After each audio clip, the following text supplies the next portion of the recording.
And good morning po sa ating lahat. On time ngayon yung quote ko. Nung last time na nag-quote akong init. Ngayon on time. Bumawi po ako ngayon. No? Ayan. So, bear with me po no, sa pagtatalakay natin sa passage natin ngayon kasi during nung nag-fellowship po kami ng mga kabataan, they noticed no, yung, hindi ko na notice na nagka-crack yung boses ko. So, na-realize ko, sabi ko, mag-preach ako bukas. Ingay ko kasi. Ang ingay ko kasi. Kaya pag uwi ko talagang di ako nagsalita. Talagang uminom ako ng maligam-gam na tubig na may honey ba yan, sabi nila. So, ayan. So, please bear with me po. No? So, bago po tayo magsimula, tayo po muna'y manalangin.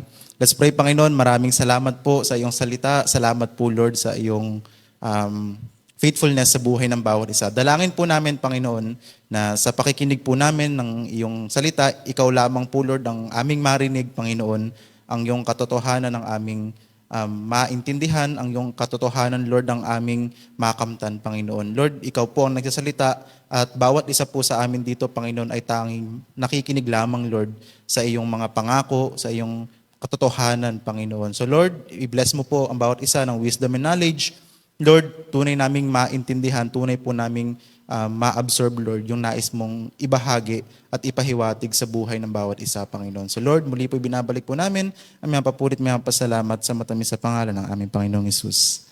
Amen and amen. Ayun, sa passage po na binasa natin kanina, every time na binabasa natin siya, ang presupposition natin agad is that yung Israel, they are very prone in worshiping other gods. Yun yung lagi natin tingin, may golden calf. Ibig sabihin, sumasamba sila ng ibang Diyos. Pero mga kapatid, pag binasa po natin yung passage at inintindi natin maigi yung history o yung historical background and yung word context nun, in Hebrew po, maintindihan natin na what they are trying to do is they wanted to worship God or si Yahweh using the golden calf. So ibig sabihin, in a sense, yung intention nila basically is good, but the problem is yung action is not. So wala silang intention to serve other God, but the problem is they wanted to serve God under the image of the golden calf. Ayan, so sa Exodus chapter 20 verse 4 to 5, sabi po doon, you shall not make for yourself an image in the form of anything in heaven above, or on the earth beneath, or in the waters below. You shall not bow down to them or worship them, for I, the Lord your God, am a jealous God.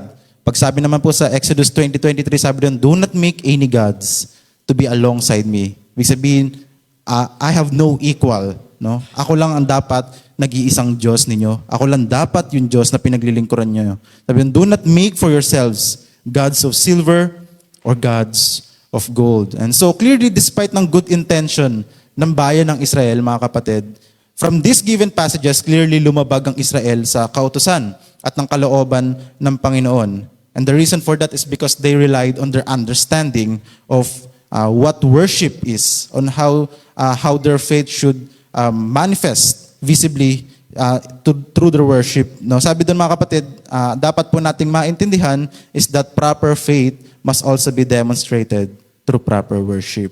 Mga kapatid, yung worship natin basically is the visible manifestation ng ating pananampalataya. And it is an inevitable fact. No? It is an inevitable fact na tayong mga tao ay, talaga namang prone in committing idolatry. And some of us may say, Brother Ken, wala naman kaming graven images. Sa bahay namin, wala naman kaming mga rebulto, wala naman kaming rebulto ni Buddha, wala naman kaming statue ni Nino. Alam kong kilala nyo kung sino yun. Di ba? And now, in that sense, of course, maganda naman talaga na talagang wala tayong graven images. And goods naman talaga tayo doon. Ang problema, the golden calf, no, hindi niya lang tinuturo yung materialistic nature ng idolatry, but also it teach us yung nature and principles of idolatry. And you see, idols, mga kapatid, is not reducible to just merely graven images. Kasi ganun lagi yung tingin natin doon. Pag sinabing idols, kailangan graven images, kailangan something na nakikita. But rather, mga kapatid, idols can also be relate into anything that hinders us from choosing God. And so, the question is, what are the characteristics of the things that we call idols. Ayan. Una is that it becomes your priority. So idols is something that na pwedeng mag-turn into your priority. You see, having priorities is not bad. Lahat naman tayo, for sure, meron tayong mga priority. Lahat tayo may kanya-kanyang ginagawa, responsibility, commitments, lahat meron. Mga kapatid, if that's something, no? But if that something hinders us from deepening our relationship to God or causes us to reject the counsel of God, then most probably that priority of ours can become our idol. Also, yung idol can become our standard. Ano ibig sabihin nun? Ibig sabihin, idols can be something that you look up to. No? Hindi pwedeng tao or pwedeng di naman kayang bagay. And since you look up to that idol, there is a tendency or there's a danger that you will project your view of your idols to your life and to other people. And as a result, yung idol mo na yon, yung idol natin na yon, will basically become the primary standard of our life or standard ng pakikipag-relationship natin sa ibang mga tao. Ano pa? Pangatlo is that it can become our habit. Our habit can be our idols. So idols is something that consumes a huge amount of our time. Sabi nga nila, kung gusto mong malaman kung anong pinaka-priority mo sa buhay, alamin mo yung bagay na pinaglalaanan mo ng maraming oras. Sunod is it becomes our false comfort. No? Ito yung mga bagay na basically nagiging takbuhan natin. Nagiging sabihin natin comfort place natin kapag merong nangyaring bagay na hindi natin gusto.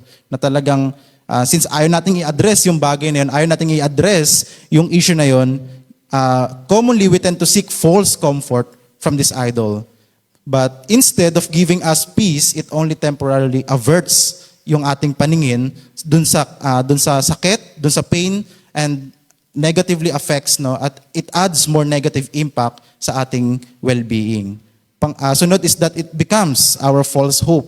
Ano ibig sabihin nun? Ibig sabihin, we keep gaslighting ourselves thinking na yung bagay na yon is basically nakakatulong sa atin, yet from the very beginning, alam natin na hindi naman talaga. Ano pa? It becomes our false purpose. Anong ibig sabihin nun? Ibig sabihin, yung goals natin minsan ay nagiging idols natin. And it means that it will stress us out to meet the demands of this kind of idol, where in reality, it only brings distraction. Distraction, parang dinidistract niya tayo to the purpose that God has planned and set for us. And of course, the last but not the least, no, idols can become our view of God. Ibig sabihin po nun, ayan, sabi po ni John MacArthur sa preaching niya, idolatry is the most serious and contaminating of all sins because it strikes directly to the character of God.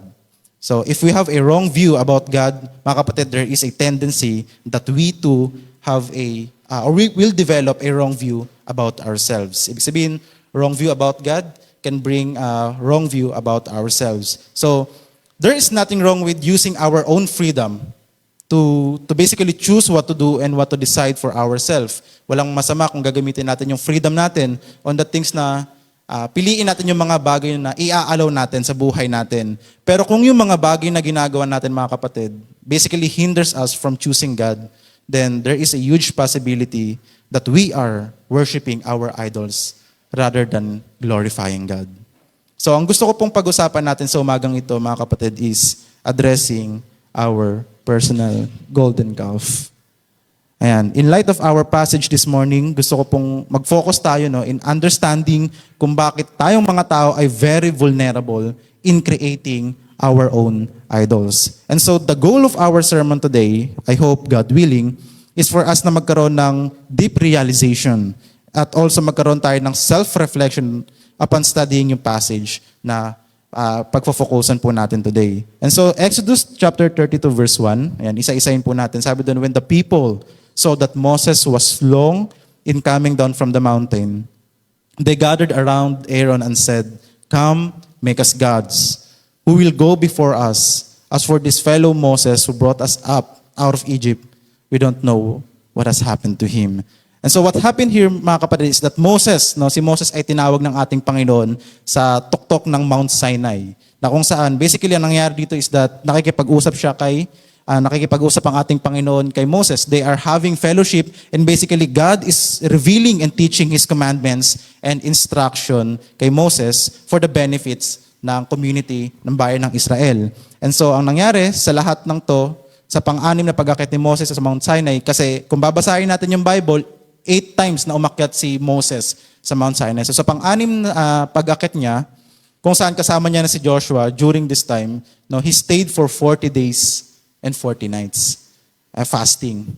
So imagine kung ilang kung gaano kahaba yon. 40 days and 40 nights. Basically, lang yon, 40 days. Kasi ang bilang kasi is kasama yung araw at kasama yung gabi. So basically, sa isang araw, merong 24 hours. Basically, 40 times 24, kung tama ang math ko, is 960 hours. Mga kapatid, ganun katagal nag-fasting si Moses. 960 hours. So, anong problema? The problem is that the community of Israel became impatient. And so as a result, they decided to worship God. They decided to worship Yahweh on their own accord, in their own means. And so lumapit sila kay Aaron, and this Aaron is a future high priest of Israel. Ang nangyari is that, probably because of peer pressure na naranasan ni Aaron basically complied sa kagustuhan ng bayan ng Israel. And so, the main issue, mga kapatid, na gusto ko pong makita natin dito is that a huge part of our proneness in committing idolatry is how liable we are in creating our idols. And mahirap pong, kung mapapansin niyo po sa buong preaching ko ngayon, lagi ko pong ginagamit yung proneness. Yung word po na proneness, kapag ang definition po niyan is that likely to do something. Nahirapan po akong tagulugin kasi hinanap ko po yung translation niya talagang sa internet. Yung translation sa Tagalog ng proneness, ang nakalagay doon, parang mabilis dapuan ng sakit. Sabi ko, hindi ko alam yung pinaka-words niya, pero ayan, proneness, ibig sabihin likely to do something. So, ayan, dahil sa pagiging impatient ng bayan ng Israel, they thought that they can basically create their own visual representation of God. Yan, mabuti ang kanilang layunin, but because of their impatience, they forgot na sila ang dapat maghintay at sumunod at hindi ang Panginoon. So mga kapatid, there is a both significance and beauty in waiting for the Lord. Tatagalugin ko po, merong importansya at merong kagandahan sa paghihintay ng kalooban ng Panginoon. So one prime example ng paghihintay sa Panginoon is yung story ng Wall of Jericho. And for sure, a lot of us already know yung story of Wall of Jericho. So to summarize it all, sa kwentong ito, God instructed Joshua at yung buong bayan ng Israel na ikutan yung pader ng city of Jericho for 1 week, for 7 days. At sa loob ng 7 days na yun ay naka-13 or 13 times na ikot sila dun sa bayan ng Jericho. And sabi dun, sabi sa kanila, sa dulo, kayo sumigaw at masisira ang pader. So ang nangyari, sa huling ikot nila, sumigaw sila, nabuwal yung buong pader, and then basically Israel conquered the nation of Jericho. So sa loob ng 7 araw at 13 beses na pag-ikot, mga kapatid, ng Israel sa bayan ng Jericho, God is basically putting them on a test. Anong klaseng test? The test of their faith and the test of their obedience to God. So what it teaches us, mga kapatid, is that there is always a waiting season before the blessing. Ulitin ko po, there is always a waiting season before the blessing. You see, kapag may hinanda ang Panginoon na pagpapala, hinahanda niya rin ang puso at kalooban ng tatanggap. Ulitin ko po, kapag may hinanda ang Panginoon na pagpapala, hinahanda niya rin po ang puso at kalooban ng tatanggap. At napaka-importante nito dahil yung pagiging mainipin natin, basically may cause us to idolize the lack of our self-control. And God knows that we need blessings. And God knows that in His faithfulness and His profound love that we need a great provider. And so, God does not only provide abundance and blessings, but He also provides growth and development. So no matter how good the blessing is, if we are not prepared enough to receive it, then we are not ready to have it. Ulitin ko po, mga kapatid, no matter how good the blessing is, if we are not prepared enough to receive it, then we are not ready to have it. God is gracious. Tama po ba? God is gracious, but the real question, mga kapatid, is that, are we prepared enough to receive that grace? God is willing to give us blessing, but the question is, are we prepared enough to receive that blessing? And if we are not prepared, no, mga kapatid, God is faithful because God will definitely and for surely put us in a circumstances or in a situation kung saan matetest talaga yung pananampalataya natin and later on ay magiging karapat dapat tayo sa pagtanggap ng kalooban na yun. So, prime example nito si Moses, right? Moses basically is a shepherd of sheep before becoming the shepherd of Israel. Mga kapatid, merong waiting season sa lahat ng mga pagpapala. Mga kapatid, walang sayang sa Panginoon at mas lalong walang nasasayang sa mga nagtitiwala sa Panginoon. So we have the tendency to rely on ourselves and also usurp authority. Not only they become impatient, yung mga Israelites, but the fact na gusto nilang gumawa ng sarili nilang visual representation ng Diyos means that they wanted to control or they wanted to basically assume authority. You see, they are serving a powerful and glorious God, no? Napakaganda at napakalakas ng pinaglilingkuran nilang Panginoon, yet when it comes to creating a visual representation, the best thing that they could come up is a golden calf. Imagine, no? Diyos, gawin mong baka. Right? Parang binaba mo talaga yung standard at yung pagtingin mo sa Panginoon. And so creating idols, mga kapatid, no matter how good or bad our intention may be, is a direct transgression of God's holiness. Sa Tagalog po, ang paggawa natin ng mga idols is direktang pagsuway o paglabag sa kaluwalhatian ng Panginoon. And so to assume control and authority over God is a deadly path that leads to life centered by pride. You see, in the book Spiritual Leadership by J. Oswald Sanders pertaining to pride, sabi niya doon, that very sin, yung pride, no, changed the anointed cherub into a foul fiend of hell. So, assuming control and authority over God may cause us to idolize yung pride ng buhay, mga kapatid. And prime example nito, the Tower of Babel, no? One language turning to thousands of foreign languages, Lucifer turning into Satan, Jewish Pharisees, once known as the chosen people of God, now become the hypocrite and unbelieving people, are all prime example of pride. So pride is the certain path to downfall. Think po na pride is the certain path to downfall. But what God really wants for us, mga kapatid, is to receive and experience His profound and glorious love. Yun talaga ang kalooban ng Panginoon. No? Kahit gaano pa kasakit or kahit gaano pa kabigat ang buhay, ang pinakalooban talaga ng Panginoon, mga kapatid, is for us to receive and experience yung kanyang dakilang pag-ibig. Pero hindi natin mararamdaman, no, yung pag-ibig ng Panginoon kung lagi tayong in opposition or constantly against sa Panginoon. Let me put it in this way para mas maintindihan natin. Mahihirapan tayong maintindihan yung pag-ibig ng mga magulang natin if we are not willing to submit to them. Right? It is hard for us to understand the sacrificial nature and yung profoundness ng pag-ibig ng parents natin when we are in constant opposition and against sa kanilang teaching, sa kanilang instruction, sa kanilang turo sa buhay. And therefore, mga kapatid, submission is one of the highest form of love that a Christian must exhibit and demonstrate. No? Submission is basically the most and one of the highest love language nating mga Christian. Underrated siya, no? And unique. Kaya nga unique magmahal ang mga Kristiyano. Kasi unique magmahal ang ating Panginoon. Diba? Yan, sabi sa 1 Samuel 15:22, sabi doon, does the Lord delight in burnt offerings and sacrifice as much as in obeying the Lord? To obey is better than sacrifice, and to heed is better than the fat of rams. And so the Israelites created a golden calf and bring sacrifices with good intention, but the problem is nakalimutan nila that obedience is the highest form of sacrifice.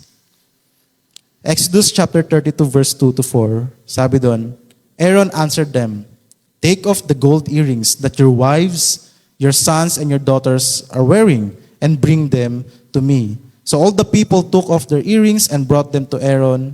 And so he took what they handed him and made it into an idol cast in the shape of a calf. Fashioning it with a tool, then they said, "These are your gods, Israel, who brought you out of Egypt." And so, hindi lang sila gumawa ng sarili nilang visual representation ng Panginoon, they also make sure to use valuable and precious materials such as gold, thinking, no, iniisip nila that by doing so, no, the golden calf, they can imitate or somehow capture the beauty and splendor of Yahweh o yung kagandahan ng ating Panginoon. And so, hindi lang tayo prone in creating our own idols, pero prone din tayo mga kapatid on the tendency of beautifying or basically decorating our own idols. Ayan.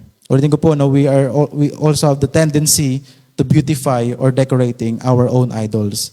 And so, ayan, Christian nowadays are too obsessed, no, in putting decorations to scenes to justify their own wrongdoings. No, talagang pinapaganda yung talagang yung kasalanan para lang magmukhang sabihin less bad, no? Kasi pataasan ngayon parang ang nangyayari tuloy marami sa mga Christian is churches na nagkakaroon ng hierarchy or di naman kaya to make their sin look less bad compared to others. So our world is driven by pride and superiority, and so we hate the idea of accountability.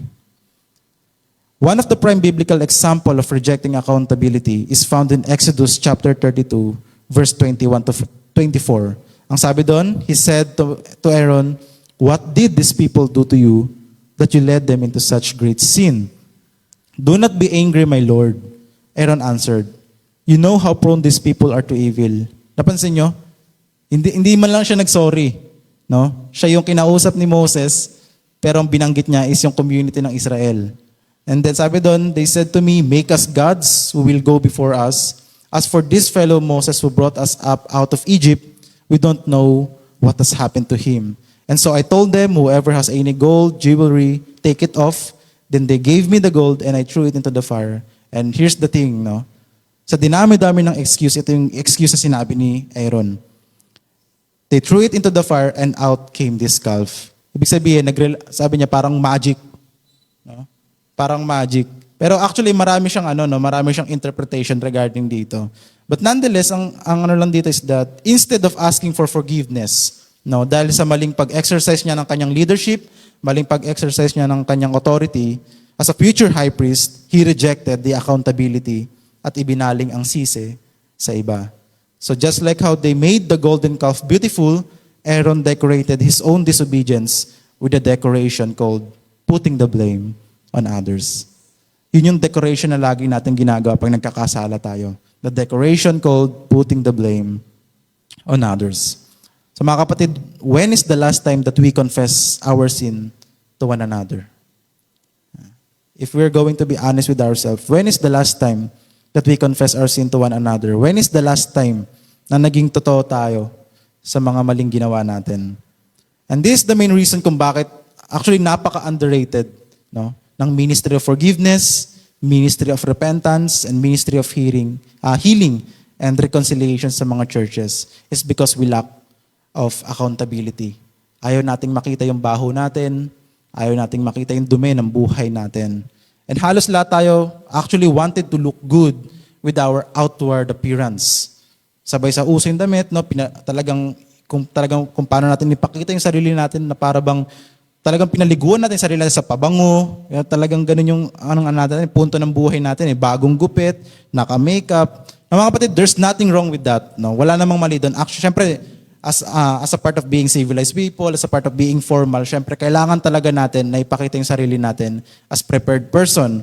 But the question is, what about the appearance of our relationship to God? No? Napakaganda ng appearance natin sa panlabas, pero ang tanong is, gaano ba kaganda yung appearance ng relasyon natin sa Panginoon? And so, allow me to tell you mga kapatid, that beauty does not necessarily mean holy. Ulitin ko po na beauty does not necessarily mean holy. So we can be beautiful as much as we want, mga kapatid. But we can never live a life of holiness unless we truly submit and come to Christ. No, we can be beautiful as much as we want, but we can never live a life of holiness unless we truly submit and come to Christ. James chapter 5 verse 16 sabi doon, therefore, confess your sins to each other and pray for each other so that you may be healed. The prayer of a righteous person is powerful and effective. And so confession is the very first step in living a life of freedom. Yun po ang gustong ituro sa atin ni James. And if we truly wanted to let go, we must learn to let God, mga kapatid. If we wanted to let go of something, we must learn to let God. Ibig sabihin, we should seek to stop trying to control the things that is beyond our control. Yun kasi ang gusto natin, di ba? Kaya tayo nag-overthink minsan. Gusto natin na talagang bago pa mangyari, kailangan prepared ka. Talagang kailangan meron ka ng set of plans, no? Kailangan talagang meron ka ng nakahandang action bago pa mangyari yung isang bagay. But in reality, mga kapatid, hindi natin kontrolado yung mga bagay na wala pa sa atin. Hindi natin kontrolado yung panahon kung saan wala pa tayo. And so, we should stop trying to control the things that is beyond our control and allow God to take full control and bless us with healing from the past, strength for the present, and peace for the future.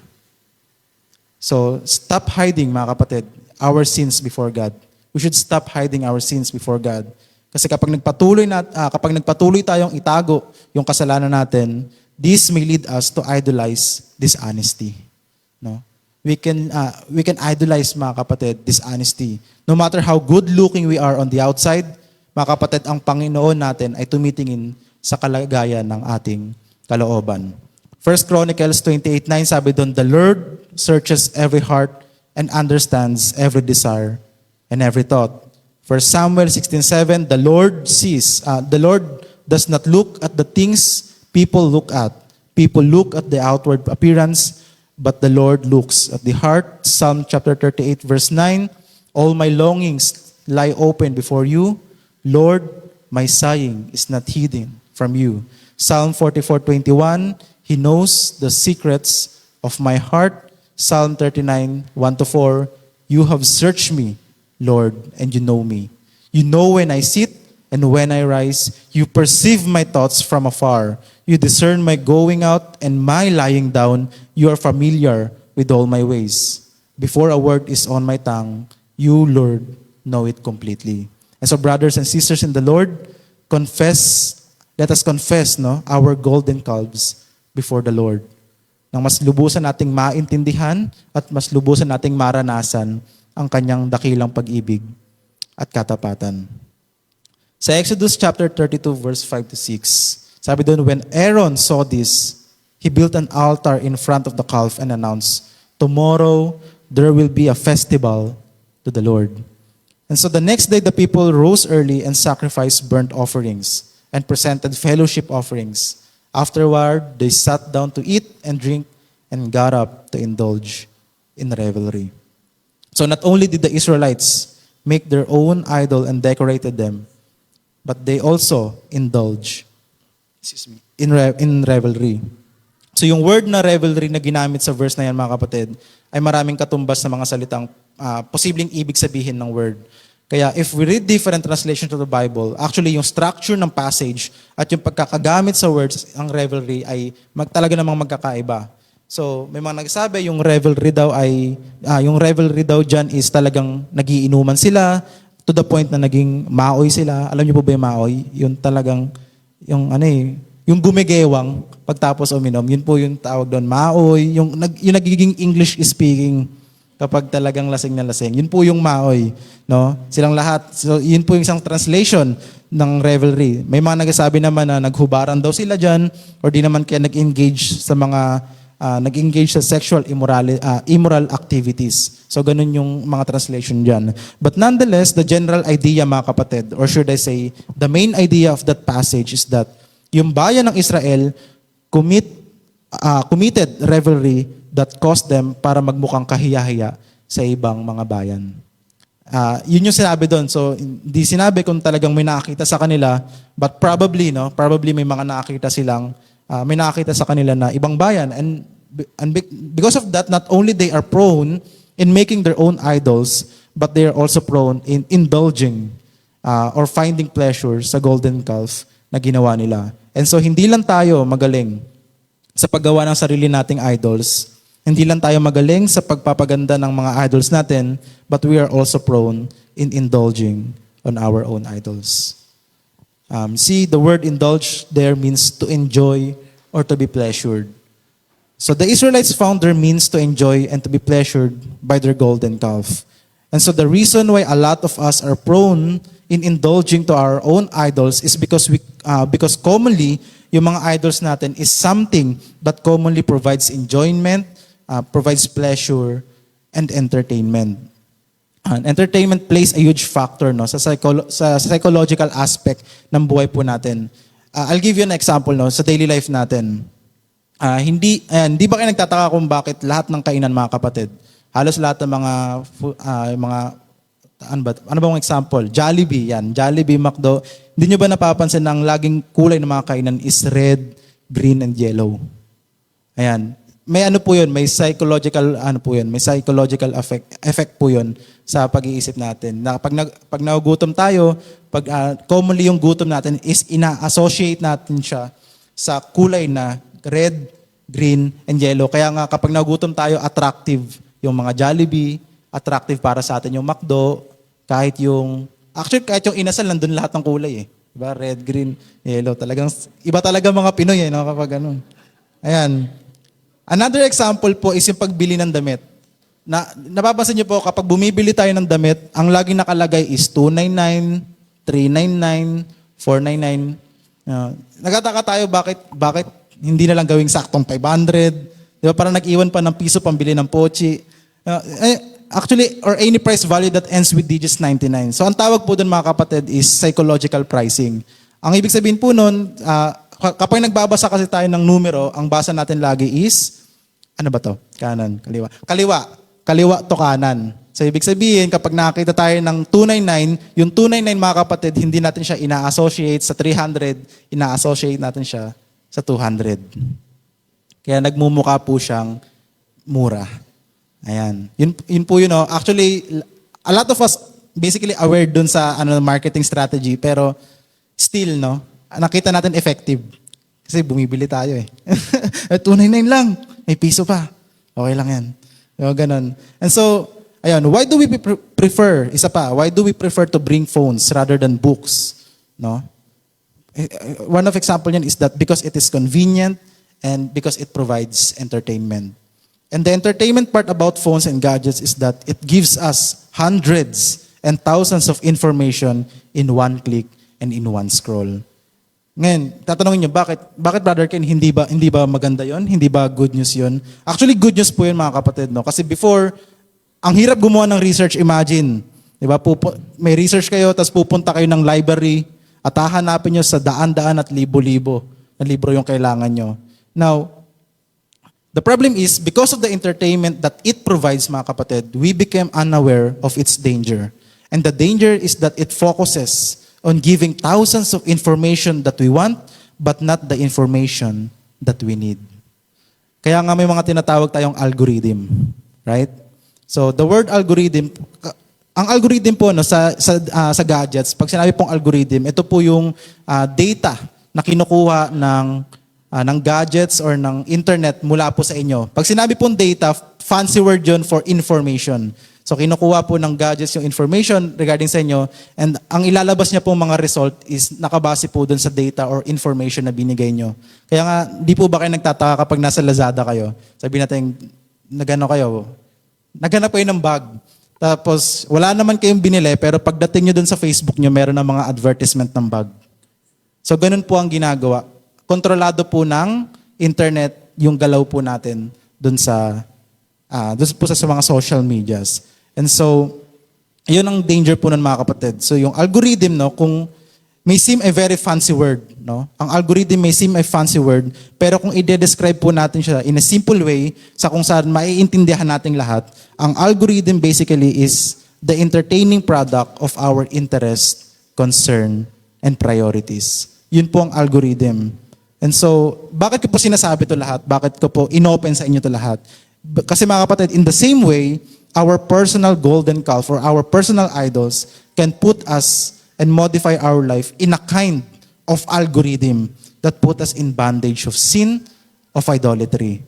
Mga kapatid, I am not extremely demonizing yung enjoyment and entertainment. Lahat tayo kailangan ng enjoyment, kailangan ng entertainment. Actually, biblical nga yun eh. Biblical yung enjoyment and entertainment. So, the question is, pwede ba mag-enjoy? Yes, pwede naman talaga. Pwede ba manood? Yes, pwede pumili or pwede gumawa ng mga bagay na entertaining? Yes, pwede naman talaga. Pero, magkakaproblema lang tayo mga kapatid kung yung enjoyment at yung entertainment na ginagawa natin hinder us or stops us from deepening our relationship to God. Ang hirap banggitin. Deepening our relationship to God. No? If it hinders and stops us from deepening our relationship to God. You see, I'm not saying mga kapatid that enjoyment and entertainment is an enemy. All I'm saying is that enjoyment and entertainment can be used by the enemy to keep us from putting our faith to God. So dapat tayo maging aware at maging vigilant o mapagbantay mga kapatid sa mga bagay na inaalaw natin sa buhay at lifestyle natin bilang mga mananampalataya. So as a Christian, we are called to uphold yung standard at yung katotohanan ng Panginoon. And so just like how the golden calf caused the Israelites to sin and commit idolatry, mga kapatid, our personal idols can also cause us to sin and commit idolatry to God. So basically, if I'm going to sum up, no, kung anong sinasabi ko dito, what is happening mga kapatid is that we are facing modern problems but the same old demon. Ulitin ko po, no. We are facing modern problems but the same old demon. In Romans chapter 1 verse 25, Apostle Paul stated that they exchange the truth of God for a lie and worship and serve created things rather than the Creator who is forever praised. Amen. So yung sinasabi ni Apostle Paul dito is that kapag pinili natin yung mga bagay na nagsisilbing idols natin, ang nangyari is that sa spiritual aspect o sa spiritual side ng buhay po natin is that we are basically exchanging the truth of God for lies. Yung katotohanan ng Panginoon sa kasinungalingan. And so Jesus said, I am the way and the truth and the life. No one comes to the Father except through me. So when we choose our idol as the main object of our worship, mga kapatid, and priority, we are basically exchanging or replacing the throne of God in our heart with the throne of our false idols. Yun po ang danger nun. And so as a true believer, instead of idols, we should rather choose the God who humbled himself and became a man for us. We should rather choose the God who suffered to carry the weight of our sins by the cross, the God who died to be the atoning sacrifice for the depths of our sins, the God who rose again from the dead to give us everlasting life, and last is the God who will come back to redeem those who put their trust and faith in Him. Yun po ang Diyos na dapat natin piliin, mga kapatid. And so, brothers and sisters in the Lord, there is no other name than Jesus Christ. So as I conclude, mga kapatid, and as I end, we learn about how prone and vulnerable we are in committing idolatry. We are prone in assuming authority, we are prone in mishandling our blessings, and we are prone in forgetting God's everlasting love for us, basically by decorating, and indulging in our own personal idols. And yet, by God's grace, though we lack, and we fail, and though we fall short, mga kapatid, God remain true to His promises and faithful to His love for us. Despite of our sinful attempt to see a visible God, God is merciful to hear our desperate prayers and showed us a visible God. You see, mga kapatid, God knows that we are prone to idolatry. We like to see a visible God, and that is idolatry. Pero sabi ng Diyos, since kailangan nyo ng visible representation, sige, bibigyan ko kayo. And since pinabigyan tayo ng Panginoon, mga kapatid, God showed who Himself through His own begotten Son, Jesus Christ. That is the visible representation, the perfect visible representation of our God, who died for our sins and rose again from the dead to bring us salvation and everlasting life.